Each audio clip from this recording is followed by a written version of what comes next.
was hired as a tertiary character on the show.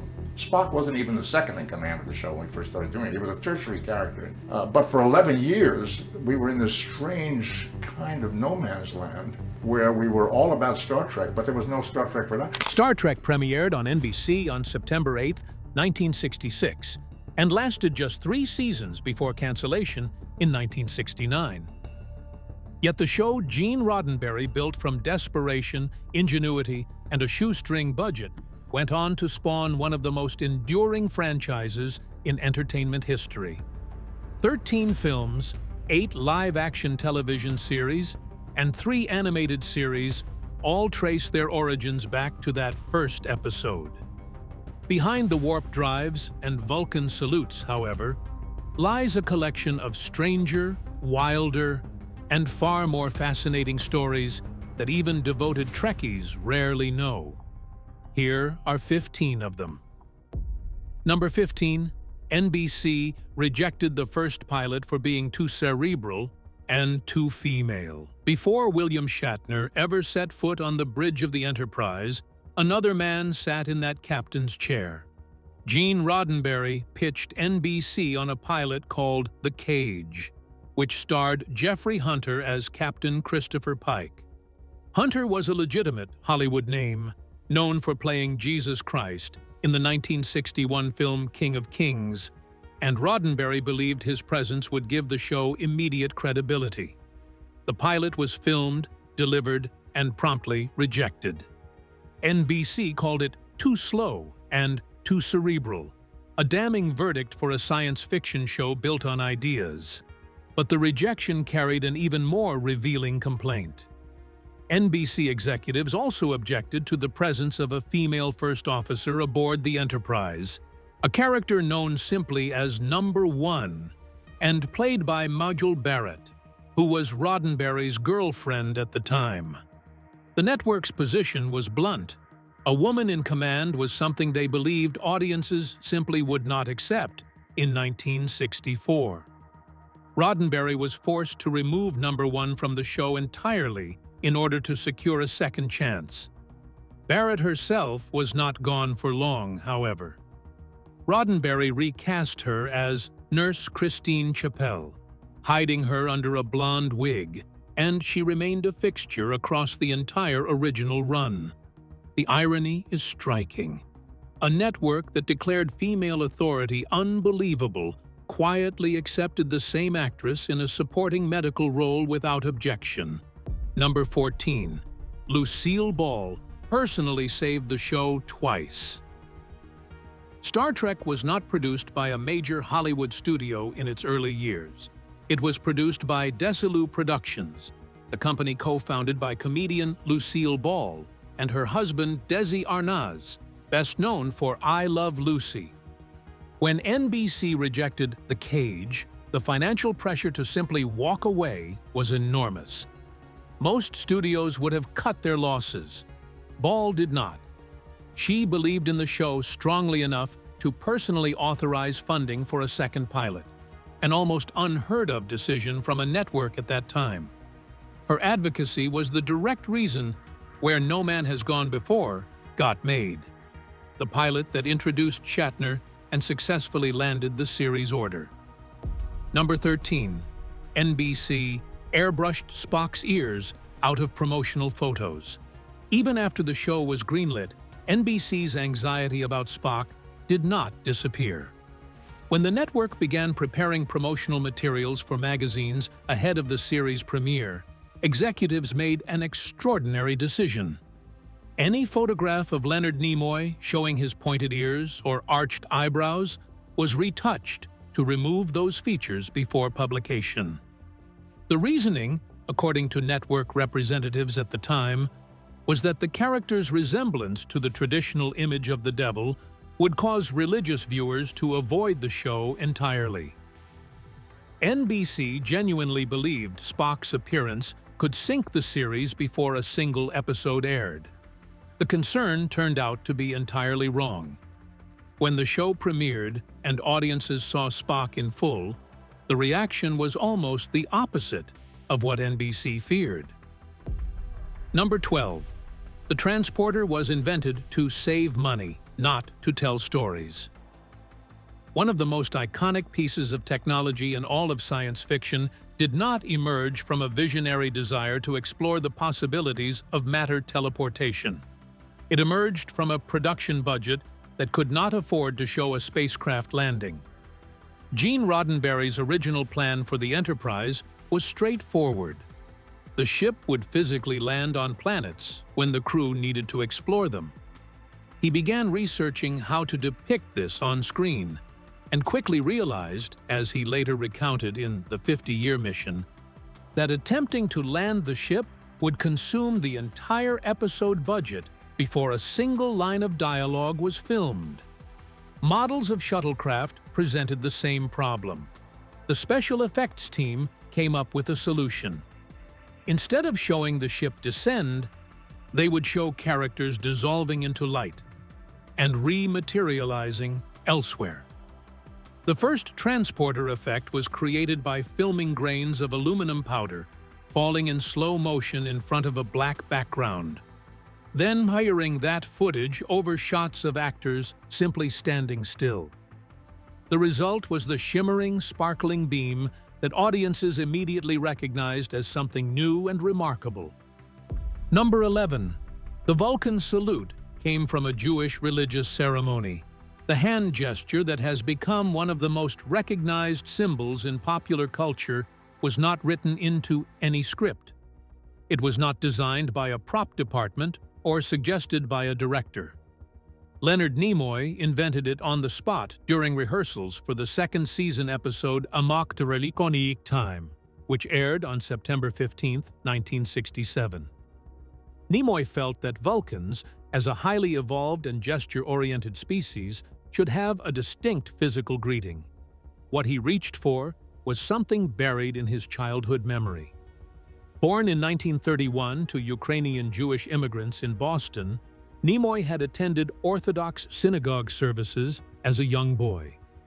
During the priestly blessing, or Birkat Kohanim, the priests, known as Kohanim, raised their hands and spread their fingers in a specific configuration representing the Hebrew letter Shin. Shin is the first letter of three significant Hebrew words, Shalom, meaning peace, Shaddai, one of the names of God, and Shahina, a word describing the divine feminine presence. The children in the congregation were traditionally told to look away during this blessing, but a young Nimoy had peered through his fingers and been transfixed by the sight. Decades later, standing on a Star Trek set, that image surfaced as the basis for the Vulcan salute. The phrase that accompanied it, "Live long and prosper," was written by episode author Theodore Sturgeon. Gene Roddenberry later attempted to claim credit for creating the salute, but Nimoy consistently and firmly corrected that account in interviews throughout his life, describing its precise origin in that childhood synagogue moment in Boston. Number 10. Scotty was missing a finger the entire time, and almost nobody noticed James Doohan, who played Montgomery Scotty Scott across all 3 seasons and 6 subsequent films, lost his right middle finger on June 6, 1944. He was a lieutenant in the Royal Canadian Artillery, and his unit landed on Juno Beach during the D-Day invasion of Normandy. During his return to the command post after a liaison assignment, Doohan was caught in machine gun fire and struck by 8 bullets. 3 hit his right hand and destroyed his middle finger, 4 struck his leg, and 1 hit his chest. The bullet to the chest would have been fatal had it not been stopped by a silver cigarette case he carried in his breast pocket. Number 9. Martin Luther King Jr. personally convinced Nichelle Nichols not to quit. After the first season of Star Trek ended in 1967, Nichelle Nichols, who played Communications Officer Lieutenant Uhura, made a decision that would have erased one of television's most important ongoing roles. She had received an offer to appear in a Broadway production and handed her resignation letter directly to Gene Roddenberry. Her reasoning was professional. She wanted to pursue her stage career, and she was uncertain about the long-term prospects of a science fiction series that was struggling in the ratings. Roddenberry pleaded with her to reconsider and asked her to take at least the weekend to think it over before the decision became final. During that weekend, Nichols attended an NAACP fundraiser in Los Angeles. An organizer told her that a major fan of the show wanted to meet her. She prepared for a standard encounter and came face-to-face with Dr. Martin Luther King Jr. King was direct and passionate. He told her she could not leave the show. He described her role as the first African-American woman in a non-menial, non-stereotypical co-starring role on American television as something with an importance that went far beyond entertainment. He spoke about what it meant for people to see themselves portrayed as intelligent, capable, and part of humanity's future without qualification. Nichols later recalled him saying that for the first time on television, people would be seen as they should be seen every day. She went to Roddenberry the following Monday and withdrew her resignation.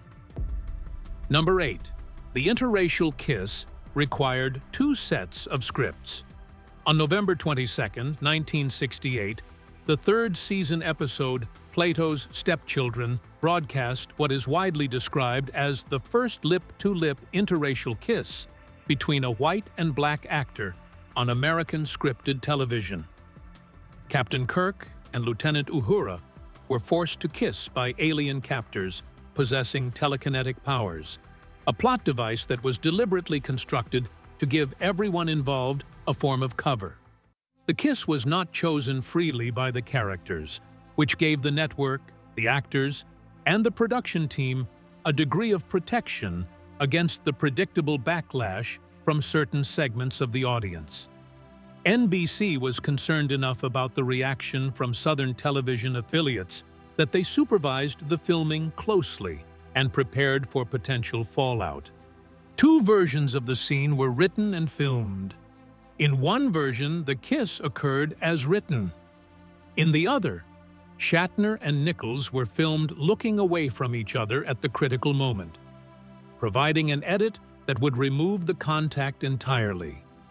Shatner reportedly sabotaged the alternative version deliberately by crossing his eyes and pulling faces during filming, making the substitute footage unusable. The kiss aired as written. The episode generated more mail than almost any other in the show's history. And by a significant margin, the overwhelming majority of that mail was positive. Number 7. Spock was originally designed with red skin and a stomach plate. The Spock that appeared in NBC's promotional materials, and eventually in the series itself, was a refined version of a much stranger early concept. In the initial development stages, the character was envisioned with reddish skin rather than the pale, slightly yellowish complexion that Nimoy wore throughout the run. That particular design choice was abandoned partly because early television transmission, which rendered in black and white on most American sets in the mid-1960s, could not reliably distinguish the skin tone in a way that would read as meaningfully alien. A character who simply looked washed out on a black and white screen served no visual purpose. The designs went further than skin color. In one early conceptual phase, Spock was not intended to eat or drink anything in the conventional sense. Instead, the character was conceived with an energy-absorbing plate embedded in the center of his abdomen. Number 6. The Vulcan nerve pinch was invented because Nimoy refused to punch anyone during the filming of the first season episode The Enemy Within in 1966. The script called for Spock to emerge from behind a piece of machinery and physically knock out an opponent. The direction was simply to attack. Nimoy found this deeply problematic. Spock, as he had come to understand the character, was a being of profound logic and emotional control. Having him launch into a brawling physical attack felt not just dramatically wrong, but contradictory to everything the character represented. A Vulcan scientist from a civilization thousands of years more advanced than humanity would not, in Nimoy's view, resolve a problem by swinging his fists. Something more precise, more controlled, and more alien was needed. Nimoy went to director Leo Penn with a proposal. Spock would grip the opponent at the junction of the neck and shoulder, applying pressure to a specific nerve cluster that would render them immediately unconscious. He called it the Vulcan nerve pinch. Penn was skeptical, but agreed to let Nimoy demonstrate. Number 5. The show was canceled twice and saved by fan mail campaigns both times. Star Trek was never a ratings success in the conventional sense during its original broadcast. It never ranked higher than number 52 in the general Nielsen ratings across its 3 seasons. After the second season, NBC concluded the show was not worth renewing. What happened next had no real precedent in television history. A coordinated letter-writing campaign organized by fans, led in significant part by science fiction writers and academics, delivered over 1 million pieces of mail to NBC. In an era before social media, email, or any form of digital communication, that volume of correspondence was genuinely staggering. Networks were accustomed to receiving fan mail, but not in quantities that filled warehouses. NBC renewed the show for a 3rd season, but made 2 decisions that effectively guaranteed its eventual end. The production budget was cut by approximately $10,000 per episode, and the show was moved from its established time slot to Fridays at 10 o'clock at night, one of the least watched periods in the weekly television schedule. Number 4. The Enterprise sets were built from studio leftovers and cardboard Star Trek, presented audiences with what appeared to be an elaborate, detailed vision of a 23rd century starship. The reality of how those sets were constructed tells a very different story. Items that had been used in completely unrelated films and television shows were repurposed, repainted, and presented as advanced technology. Cardboard was used extensively in construction, shaped and painted to suggest metal panels and control surfaces that could not be afforded in more durable materials. The blinking lights and flashing indicators on the control panels were often achieved using extremely low-cost materials. Colored plastic containers, Christmas tree ornaments, and various pieces of everyday household equipment were modified and embedded into the set pieces. The transporter room pad, which appeared to be a precisely engineered circular platform of some advanced composite material, was largely paint over plywood. What gave the show its visual credibility was not expensive materials, but the creative consistency of the design language developed by Matt Jefferies, the art director. Number 3. The show turned massive profits in syndication that NBC never saw coming. When Star Trek was canceled in June 1969, the timing carried an almost poetic irony. The final episode aired approximately 6 weeks before the Apollo 11 moon landing, the single most significant real-world space event in human history.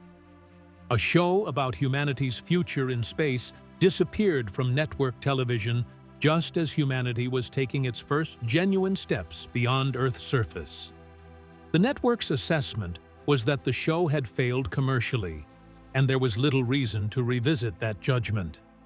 What nobody at NBC had fully modeled was what would happen when the show entered syndication.